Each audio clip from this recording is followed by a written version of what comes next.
पंढरपूर तालुक्यातील ग्रामीण भागामध्ये बुरट्या चोऱ्यांबरोबर आता जबरी चोऱ्या होत असल्याचे प्रकार समोर येत आहेत।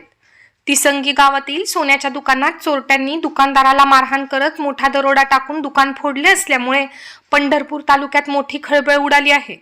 गावातील एका सोन्याच्या दुकानाचे शटर तोडून दुकानांमध्ये घुसून 4 अनोळखी तरुणांनी दुकानदाराला जबरी मारहाण करत 60 ग्रॅम वजनाचे सोन्याचे दागिने, 2 किलो चांदीचे दागिने व 1 लाख रुपये रोख रक्कम चोरून नेली आहे। सदर गुन्हा घडल्यानंतर या गुन्ह्याची पंढरपूर ग्रामीण पोलीस ठाण्यात तक्रार दाखल करण्यात आली। DYSP प्रशांत डगळे यांच्या सूचनेनुसार शहर पोलीस ठाण्याचे वरिष्ठ पोलीस निरीक्षक दशरथ वाघमोडे यांच्या मार्गदर्शनाखाली गुन्हे प्रकटीकरण शाखेने तात्काळ पथके नेमून घटनास्थळी भेट दिली। गोपनीय माहितीच्या आधारे 2 ते 3 इसम गुन्हा घडण्यापूर्वी 2 ते 3 वेळा तिसंगी गावात येऊन गेल्याचे समजले। तेव्हा एका आरोपीला देवापूर म्हसवड तालुका मान येथून सापळा रचून पोलिसांनी ताब्यात घेतले।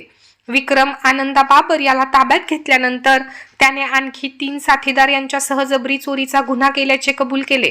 या धडाकेबाज कामगिरीमध्ये शहर गुन्हे शाखेचे सहाय्यक पोलीस निरीक्षक Ashish Kamble, police havaldar Prasad Auti Pawar, Krishna Pakale, police constable Kapil Mane, police शिपाई शहाजी मंडले, पोलीस कॉन्स्टेबल बजरंग बिजुकले, दीपक नवले, हर्षद ठाकर आदींनी ही कामगिरी पार पाडली असून शहर पोलीस ठाण्याच्या शाखेच्या या धडाकेबाज कामगिरीमुळे सोने चांदी व्यापारी व दुकानदार मंडळींना काहीसा दिलासा मिळाला आहे। पहा या जबरी चोरीचे CCTV व्हिडिओ फुटेज।